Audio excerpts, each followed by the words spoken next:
الله الرحمن الرحيم. الحمد لله رب العالمين،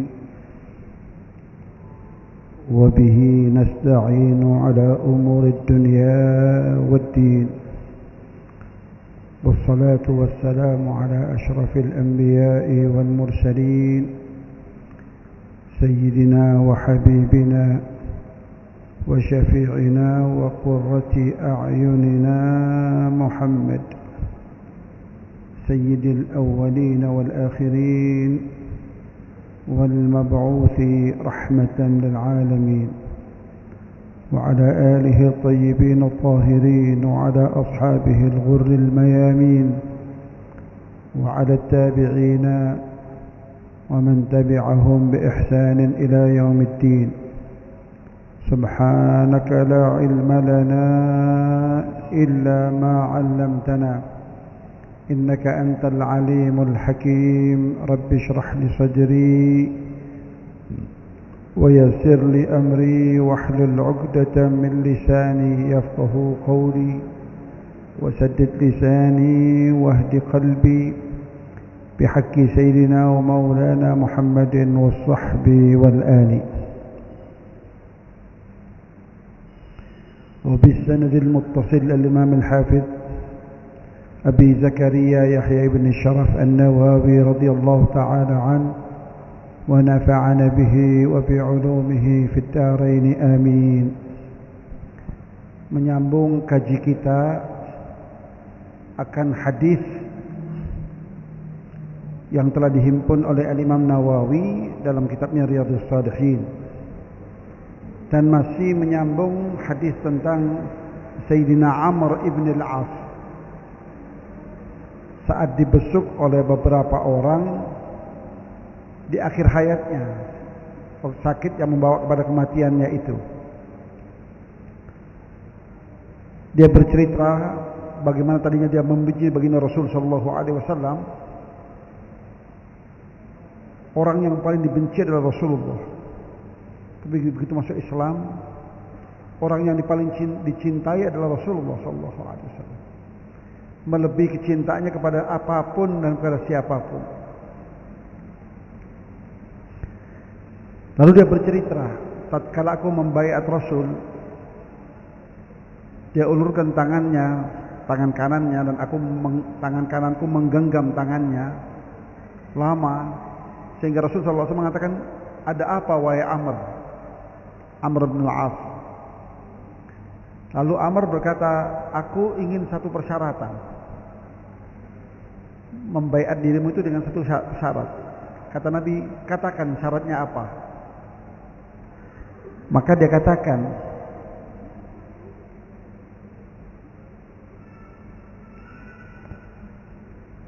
"An yughfara li." Syaratnya Allah akan ampuni dosa-dosaku di masa lampau yang begitu banyak, yang menggunung. Sadar akan dirinya di masa jahiliyah begitu banyak dosa yang dia lakukan. Maka dia memberikan syarat kepada Nabi, "Aku masuk Islam dan membaiatmu, perlu satu syarat." Apa itu syaratnya? "An yughfara li," agar aku diampuni segala dosaku. Maka Rasul sallallahu alaihi wasallam lalu mengatakan,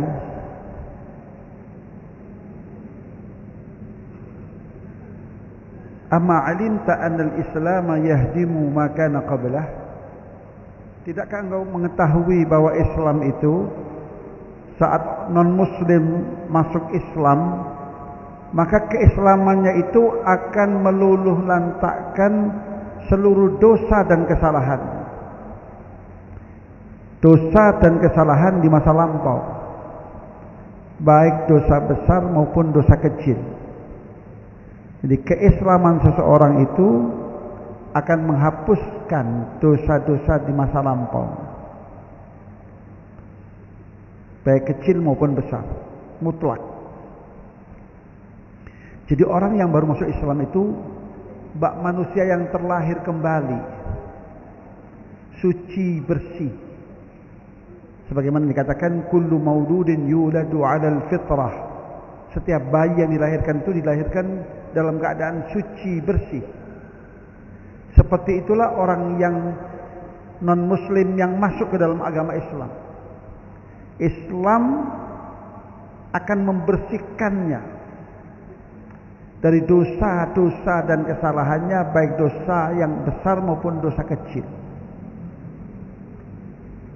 Bukankah Islam itu telah menghapuskan dosa? Kemudian Rasul mengatakan, wa annal hajja yahdibu ma kana qablah wa annal hijrata ma tahdimu ma kana qablaha. Demikian pula hijrah akan menghapuskan dosa-dosa kecil maupun besar. Sementara engkau telah melakukan hijrah, masuk Islam dan melakukan hijrah, sudah ada dua jaminan untuk penghapusan akan dosamu itu.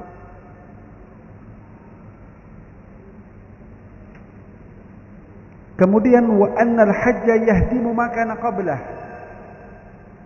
Demikian pula ibadah haji itu akan menghapuskan dosa-dosa. Nah, kalau amal kebaikan, amal ibadah yang berkaitan dengan penghapusan dosa, maka dosa yang dimaksud adalah dosa-dosa kecil. Sementara kalau dosa besar itu pengampunannya harus melalui proses taubatan nasuha. Bagaimana kita mewujudkan taubatan nasuha itu? Kalau dosanya itu sifatnya antara kita dengan Allah, maka diperlukan dua syarat. Yang pertama, ia menyesali akan apa yang telah dia perbuat. Menyesal. Benar-benar dia jiwanya menyesali, hatinya menyesali akan apa yang telah dia lakukan, apapun itu dosanya. Pertama. Yang kedua, berikrar untuk tidak kembali mengulangi dosa yang sama.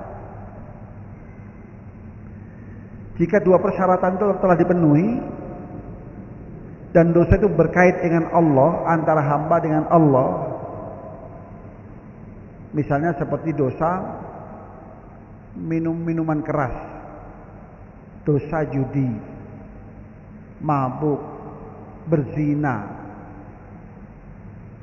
Nah, ini diperlukan dua syarat saja untuk taubatnya itu menjadi taubatan yang nasuha. Sementara kalau itu berkaitan dengan dosa antar sama manusia yang berkaitan dengan hak-hak seseorang, maka diperlukan syarat yang ketiga. Apa syarat ketiga itu? Raddul mazalim. Mengembalikan hak-hak orang yang sudah kita rebut, rampas haknya itu. Atau itu yang berkaitan dengan menyentuh kehormatan seseorang. Kita datang kepada orang yang bersangkutan yang telah kita sentuh kehormatannya itu, memohon maaf. Itu syarat yang ketiga.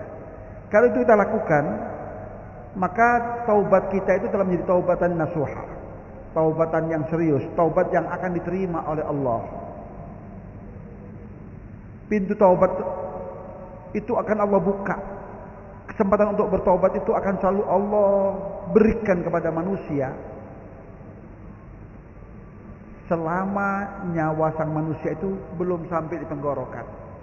Kata Nabi, innallaha yakbalu taubata abdihi ma lam yugharghir. Allah itu akan mengampuni dosa hambanya selama nyawanya itu belum sampai di tenggorokan. Ini yang kaitannya dengan individu-individu. Yang kaitannya dengan hal yang masal apa? Dalam hadis Rasulullah SAW dikatakan, innallaha yakbalu taubata abdihi hatta tatlu'a syamsu min masyriqiha hatta tatlu'a syamsu min maghribiha. Allah akan menerima taubat seorang hamba sampai kapan? Batasan taubat itu, kata Rasul, sampai jika matahari sudah tidak lagi terbit dari ufuk timur. tapi terbitnya dari ufuk barat. Dan itu akan terjadi. Di antara tanda-tanda kiamat yang besar akan terjadi perubahan sistem di alam semesta ini. Salah satunya adalah terbitnya sang mentari itu bukan dari ufuk timur tapi dari ufuk barat, berbalik. Nah, jika telah terjadi hal itu, maka orang yang bertaubat itu sudah tidak ada lagi manfaatnya, nggak ada manfaatnya. Bertaubat, menangis, menyesali, taubatnya tidak akan diterima oleh Allah. Selama hal itu belum terjadi, maka taubat seseorang itu, apapun dosa yang telah dilakukan, Allah berkenan untuk menerima taubat seseorang. Bahkan Allah bukan sekedar mau menerima taubat. Rasul pernah lukiskan betapa Allah itu senang saat menerima taubat seorang hambanya. Saat sang hamba itu mengetuk pintu taubat Allah, Allah itu begitu senangnya menerima taubat sang hamba itu, melebihi kesenangan seseorang yang kehilangan ontanya di tengah padang pasir yang terik. Ada seorang musafir di tengah padang pasir yang menunggang onta. Seluruh perbekalannya di atas punggung onta itu. Tiba-tiba sang onta merontak hingga sang penunggang itu jatuh dan ontanya lari meninggalkan orang tersebut. Kini sang musafir sebatang kara di tengah lautan padang pasir yang gersang dan terik. Mau dicari kemana? Dia pun telah mencarinya, berusaha untuk mencarinya. Capek dan lelah, tapi hasilnya nol. Sewaktu dia sudah kecapean itu, akhirnya dia berupaya untuk istirahat sejenak. Tiba-tiba karena capek, mungkin terlalu capek, tertidur dia. Tertidur yang saat itu kemudian dia dikejutkan oleh sesuatu yang menjilat-jilat mukanya. Saat dia buka matanya, ternyata ontanya sudah kembali. Dan yang menjilat-jilat mukanya itu adalah sang onta. Maka saking bahagianya, ia lalu berucap, Allahumma anta abdi wa ana rabbuk. Saking bahagianya, saking gembiranya, sampai ia salah ucap. Ya Allah, engkau adalah hambaku dan aku adalah Tuhanmu. Salah ucap, saking senangnya itu. Kata Nabi, Allah lebih bahagia dari kebahagiaan sang musafir tadi itu. Saat Allah menerima taubat seorang hambanya yang bertaubat kepada Allah subhanahu wa ta'ala.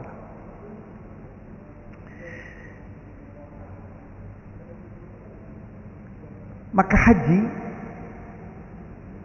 salah satu ibadah yang dapat menghapuskan dosa. Tapi dosa yang dimaksud adalah dosa-dosa kecil. Kalau dosa-dosa besar, itu proses pengampunannya melalui taubatan yang nasuha tadi itu. Maka seluruh amal apa saja yang kaitannya pahalanya itu dengan penghapusan dosa, seperti puasa misalnya. Siapa yang berpuasa Ramadan, maka ia akan terlepas bebas dari belenggu dosa, seperti tatkala ia dilahirkan oleh sang bunda. Yang dimaksud dengan dosa itu adalah dosa-dosa kecil. Adapun dosa besar, sekali lagi pertaubatannya itu diterima oleh Allah melalui taubatan yang nasuha. Pengampunan dosa itu akan dosa-dosa besar itu hanya melalui taubat yang nasuha. Kemudian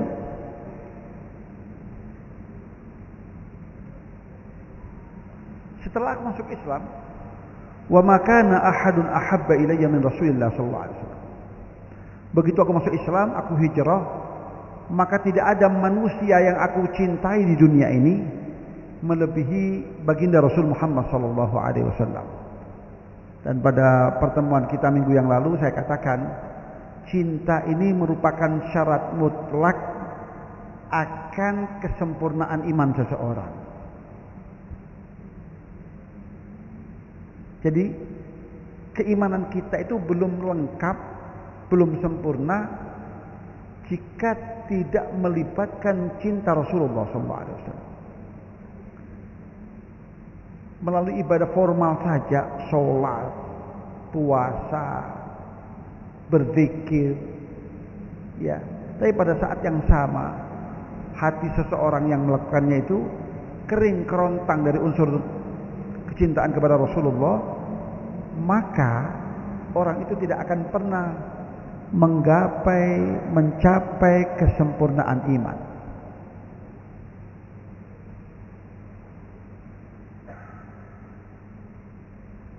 Dan pada minggu yang lalu sudah saya katakan bahwa tatkala Rasul menghimbau umat ini untuk agar mencintainya, bukan karena keegoan Rasul sallallahu alaihi wasallam ingin disanjung, dipuji, dicintai oleh umat, yang enggak.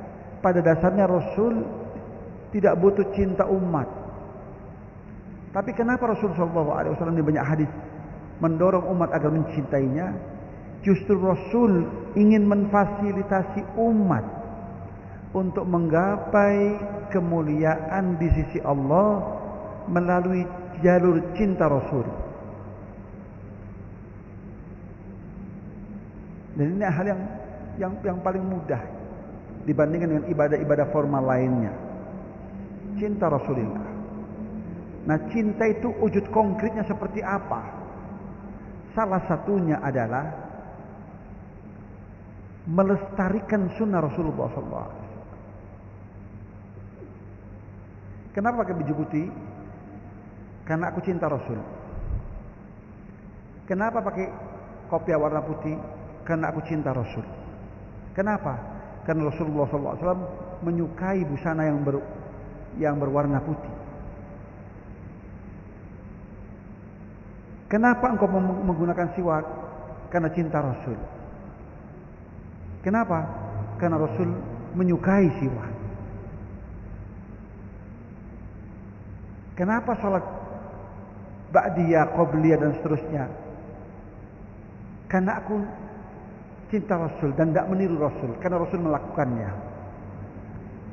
Terlepas dari pahala-pahala yang lain, alasan yang paling esensial, yang paling dasar, karena aku cinta Rasul. Mengenakan busana berwarna putih, cinta Rasul. Berselawat kepada Nabi karena cinta Rasul. Melakukan ibadah-ibadah yang sunnah karena cinta Rasul. Jadi kata Rasul, man ahya sunnati inda fasadi ummati faqad ahabbani. Siapa orangnya yang mencintai, yang melestarikan sunnahku saat umat telah rusak, saat umat telah abai untuk melaksanakan sunnah-sunnahku, maka orang itu berarti telah mencintaiku. Jadi salah satu makna cinta itu adalah apa? Melestarikan sunnah Rasulullah SAW. Dan barang siapa yang mencintaiku, kelak ia akan bersamaku dalam surga Allah. Dan pastinya Rasulullah di tempat yang tertinggi, yang termulia. Untuk itulah Rasulullah SAW mendorong umat agar mencintai dirinya. Lalu kata Sayyidina Amr ibn al-As, kalau aku diminta, walau su'iltu an asifahu ma'ataqtu, kalau aku diminta untuk mensifati Rasul SAW itu seperti apa, keindahannya seperti apa, kesempurnaannya seperti apa, bagaimana bentuk matanya, bagaimana bentuk alisnya, bagaimana bentuk hidungnya, aku tak akan bisa. Kenapa? karena ia nggak pernah sanggup untuk membuka matanya lebar-lebar memandangi Rasulullah SAW. Karena kewibawaan yang Allah berikan kepada Rasulullah SAW. Ma kuntu utiqu an amla aini minhu ijlalan lahu.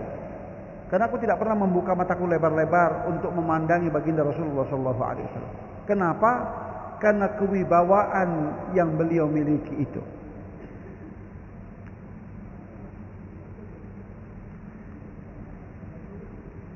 Walau muttu ala tilkal hal rajautu an akuna min ahli jannah. Kalau aku kemudian mati dalam kondisi seperti itu, kondisi telah masuk Islam, telah melaksanakan hijrah dan mencintai Rasulnya, maka aku berharap menjadi ahli surga. La rajautu min ahli jannah. Aku berharap aku akan menjadi ahli surga. Thumma wulina asya'a ma adri ma hali fiha. Setelah itu, setelah Rasul wafat, kemudian berbagai macam hal terjadi. Dan aku nggak tahu pasti bagaimana keadaanku setelah itu.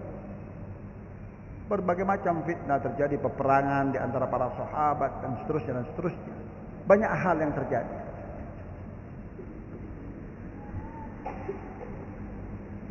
Nah, itu dikatakan oleh beliau pastinya karena kerendahan hati beliau.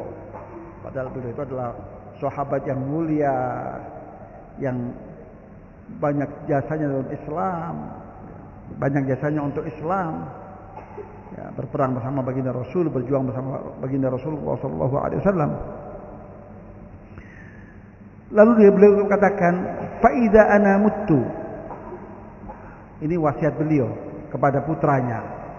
Kalau nanti aku wafat, aku mati, fala tashabni naihatun wala narun. Kalau aku mati, wasiat sang Bapak Amr ibn al-As kepada putranya, maka jangan diikuti oleh naihah. Naihah itu jerit tangis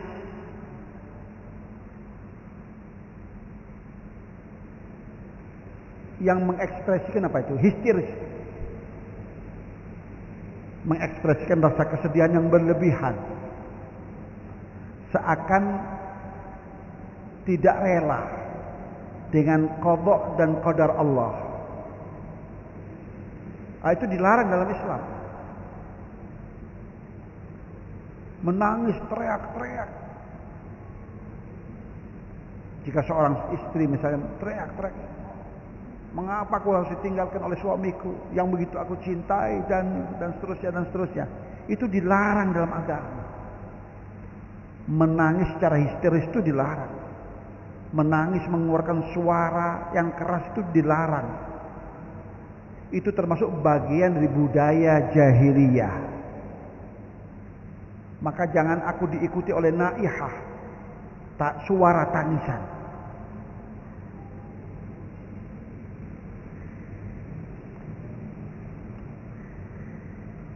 Wala nar, dan juga jangan disertai dengan api.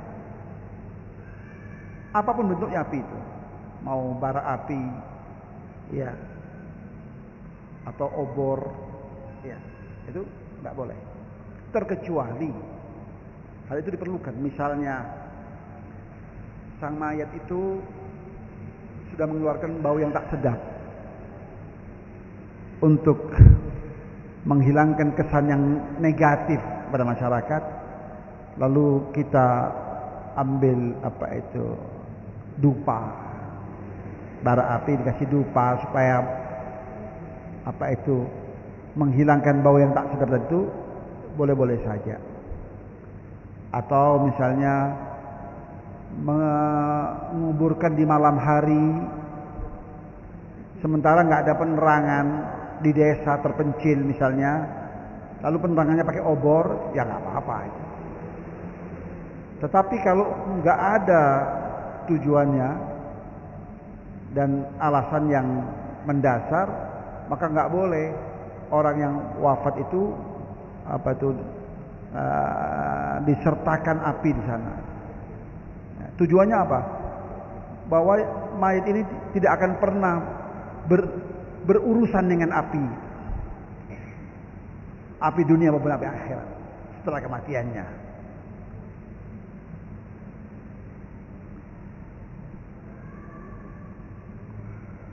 Nah, pesan beliau kemudian ini yang perlu kita simak dan kita realisasikan untuk kerabat kita, saudara kita, atau wasiat kita kepada keluarga kita jika kita wafat.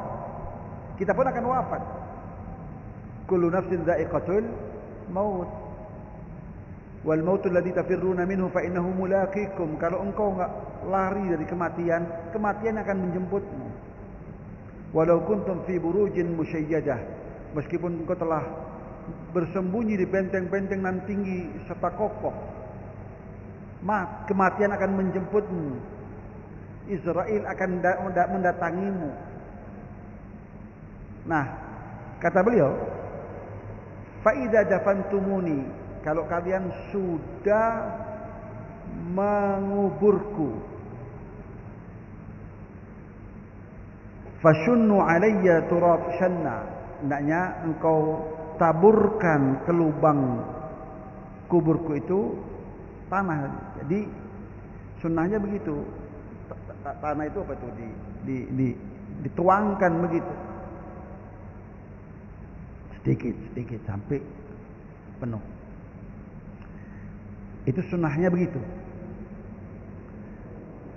Thumma aqimu haula qabri qadra ma tunharu jazur.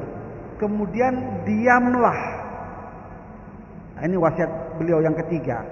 Kemudian jangan buru-buru pulang. Diamlah sedurasi orang memotong onta dan membagikan dagingnya. Jadi cukup lumayan lama lah. Kalau di hari kurban itu, kalau kita motong sapi saja, sapi kan lebih kecil dari onta ya. Satu ekor sapi perlu berapa lama itu? Motong, lalu menguliti, iya, lalu memotong-motong dagingnya, paling enggak 2-3 jam, iya. Nah, sedurasi itu. Apa tujuannya? Beliau ceritakan.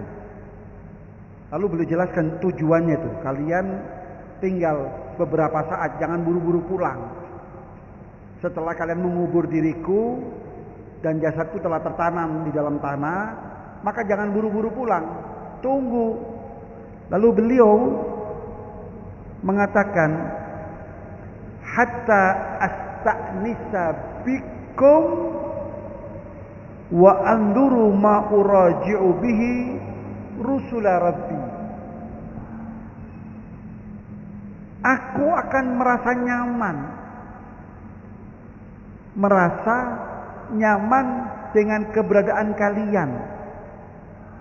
Ya nggak semua orang dekat lah, paling tidak keluarga lah.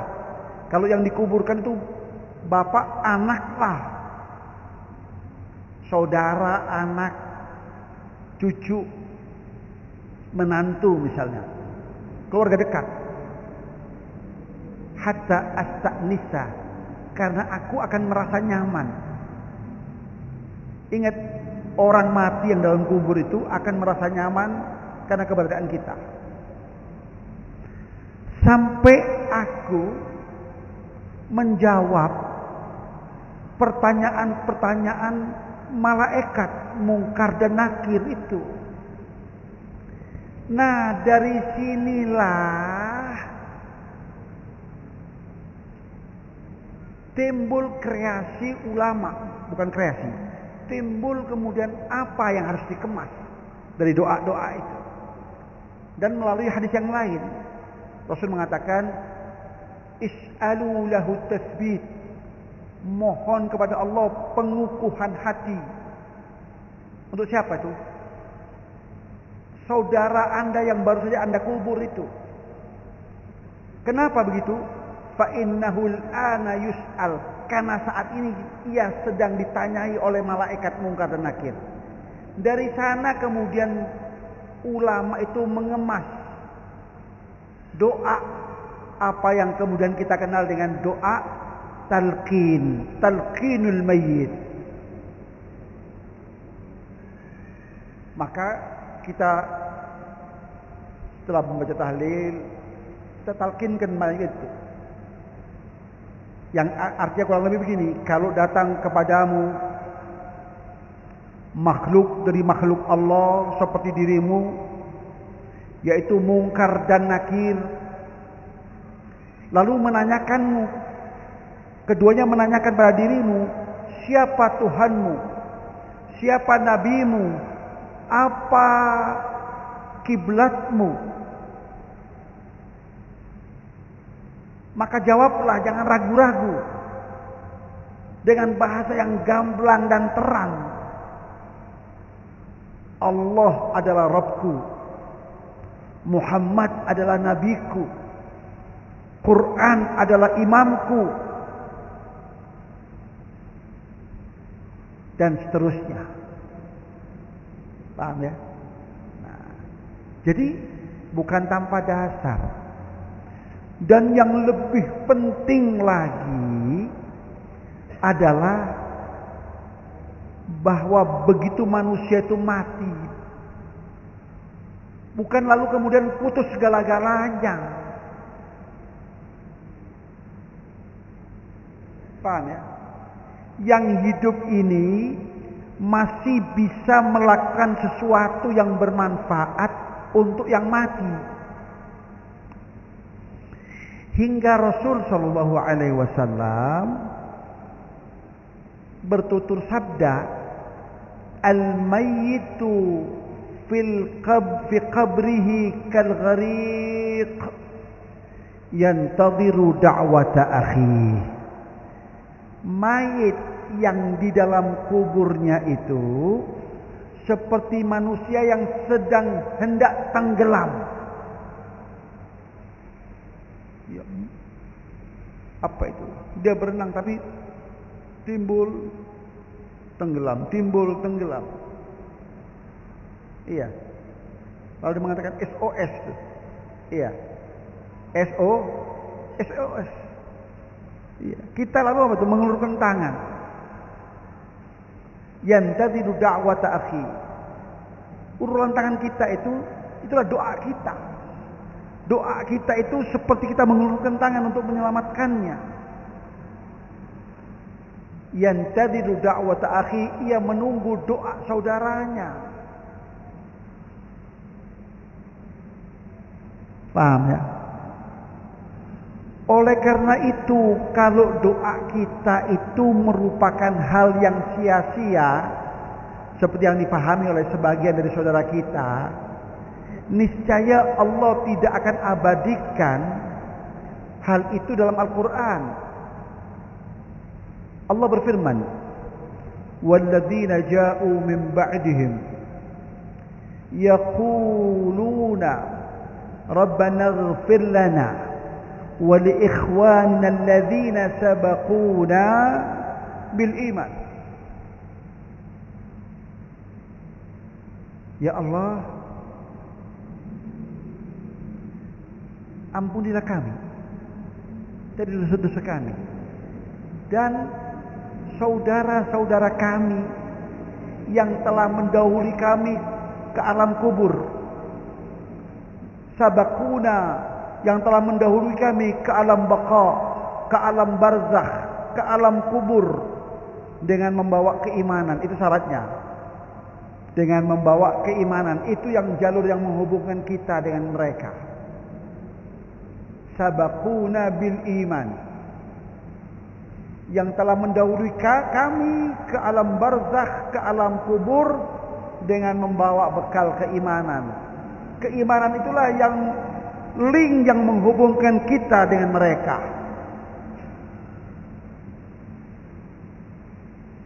Dan Rasul sallallahu alaihi wasallam memerintahkan kepada kita agar memperlakukan ahli kubur itu layaknya kita memperlakukan sesama kita yang masih hidup. Kata Rasul sallallahu alaihi wasallam, kalau engkau berjalan dan melewati pekuburan kaum muslimin, maka ucapkan salam kepada mereka. Kalimatnya adalah assalamu alaikum ya ahlal kubur minal muslimin wal muslimat. Assalamu alaikum itu kan seakan-akan orangnya ada. Kalau kita mau mengurai dari aspek gramatika bahasa Arab, itu kita menggunakan dengan kaful khitab. Kita tidak mengatakan assalamu alaihim, tapi assalamu alaikum. Nah, kalimat assalamu alaikum itu dengan kaful khitab itu berarti yang bersangkutan itu lahu idrak, bisa menangkap, bisa mengerti, dan bisa memahami. Bahkan yang lebih hebat lagi, saat usai perang Badar, perang yang pertama itu, di mana Allah berikan kemenangan yang gilang gemilang kepada Rasulullah SAW dan pengikutnya. Setelah 3 hari, Rasul mendatangi lagi medan perang Badar itu, lalu memerintahkan jasad-jasad yang bergelimpangan itu dari jasad-jasad orang-orang kafir. Ada Abu Jahal, ada Utbah, ada Syaibah, ada Umayyah bin Khalaf. Ini tokoh-tokoh orang-orang Quraisy untuk dikuburkan di satu liang. Dikuburkanlah mereka di sana. Sebanyak 24 orang dari tokoh-tokoh teras orang-orang Quraisy. Setelah mereka dikuburkan, Rasul menghampiri kubur itu atau sumur itu yang kini telah menjadi kubur massal untuk orang-orang kafir. Lalu Rasul sallallahu alaihi wasallam memanggil satu persatu. Ya Aba Jahlin, ya Umayyah bin Khalaf, ya Utbah, ya Syaibah, ya Rabi'ah, hal wajadtum ma wa'adakum rabbukum haqqan? Fa inni qad wajadtu ma wa'adani rabbi haqqan. Kata Rasul, wahai Abu Jahal, wahai Utbah, wahai Syaibah, wahai Umayyah bin Khalaf, apakah saat ini kalian telah dapati apa yang telah Allah janjikan kepada kalian itu sebagai sebuah kebenaran? Karena sesungguhnya aku telah mendapati apa yang dijanjikan oleh Rabbku sebagai sebuah kebenaran, yaitu Allah janji kepada Rasul untuk memenangkan peperangan itu. Dan Allah menangkan Rasulullah SAW dari musuh-musuhnya, walaupun jumlah mereka tak berimbang. Saat hal ini dilakukan oleh Rasul dihampiri oleh Sayyidina Umar. Lalu Sayyidina Umar mengatakan, ya Rasulullah, atukallimun nasa wa qad jayyafu? Wahai baginda Rasul, apakah engkau berkomunikasi dengan manusia-manusia yang sekarang ini telah menjadi bangkai? Bagaimana engkau berkomunikasi dengan manusia-manusia yang saat ini telah menjadi bangkai? Apa kata Rasul saat hal itu dipertanyakan kepada beliau? Berkomunikasi dengan penduduk kubur yang sudah jadi bangkai. Kata Rasulullah SAW. Dengar baik-baik. Kata Rasul, ma anta bi asma'am minhum. Ingat wahai Umar, engkau tidak lebih baik pendengaranmu daripada mereka. Engkau tidak lebih baik pendengaranmu daripada mereka. Walakinnahum la yujibun. Hanya saja mereka itu tidak bisa menjawab. Jadi ini hikmah. Kenapa tidak bisa menjawab? Ya. Kalau sekarang kita berziarah kepada ke kubur orang tua kita, lalu dari dalam kubur itu menjawab, iya, pasti kita akan lari terbirit-birit. Iya. Itu hikmah ilahiyah. Mereka itu dapat mendengar tapi tidak dapat menjawab. Jadi hubungan antara yang hidup dengan yang mati itu terus berlangsung. Dan berlangsung sampai kapanpun. Tidak serta-merta terputus karena kematiannya. Hanya saja yang membedakan alam kita dan alam mereka. Mereka hidup di alam arwah. Kita hidup di alam asbah. Kita hidup di alam ragawi. Sementara mereka hidup di alam ruh. Itu saja. Tapi komunikasi itu ada. Dan mereka dapat memanfaatkan doa serta apa yang kita lakukan atas nama mereka. Paham ya? Nah, jadi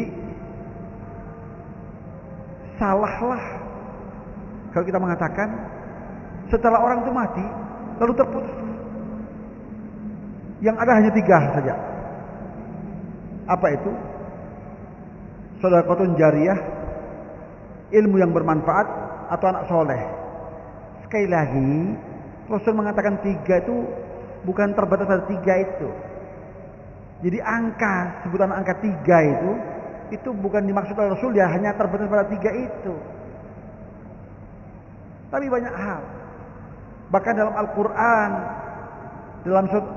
dalam surat Al-Kahfi, Allah ceritakan bagaimana Allah mengutus seorang Khadir untuk membenahi rumah yang nyaris roboh. Karena kalau dibiarkan rumah itu roboh, akan terlihat harta benda yang banyak itu, di mana harta benda itu adalah milik 2 anak yatim.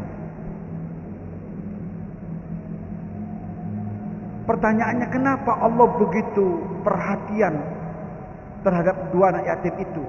Bukankah anak yatim itu banyak di dunia ini? Lalu Allah jelaskan alasannya. Wa kana abuhuma sholihah. Karena ayah dari 2 anak yatim ini orang soleh. Kita akan lebih dibuat terkaget-kaget lagi jika kita membuka kitab tafsir. Yang dimaksud dengan ayah anak yatim itu ternyata bukan ayahnya langsung, tapi mbahnya dari generasi ke-6. Bayangkan kalau generasi ke-6 sampai ke anak yatim itu berapa tahun tuh? Minimal 300 tahun. Kalau 300 tahun seorang manusia sudah tidak ada lagi wujudnya. Tapi manusia yang sudah tidak ada wujudnya itu, yang kita anggap tidak bisa melakukan apa-apa, masih bisa memberikan manfaat untuk yang hidup. Yang mati memberikan manfaat untuk yang hidup. Wa kana abuhuma salihah. Al-Quran yang mengatakan ini Al-Quran. Jadi yang hidup memberikan manfaat kepada yang mati itu lumrah. Bahkan lebih daripada itu, yang mati memberikan manfaat kepada yang hidup. Sebagaimana yang difirmankan oleh Allah dalam surat Al-Kahfi. Wa kana abuhuma salihah. Karena nenek moyang daripada dua anak yatim itu adalah orang soleh. Ternyata nenek moyang mereka dari generasi ke-6. Luar biasa. Inilah yang dapat saya sampaikan kesempatan ini. Mudah-mudahan apa yang saya sampaikan menjadi ilmu yang barakah dan bermanfaat bagi kita semua fi dini wa dunya wal akhirah. Wa sallallahu ala sayyidina Muhammadin nabiyil ummi wa ala alihi wa sahbihi wasallam. Walhamdulillahi rabbil alamin.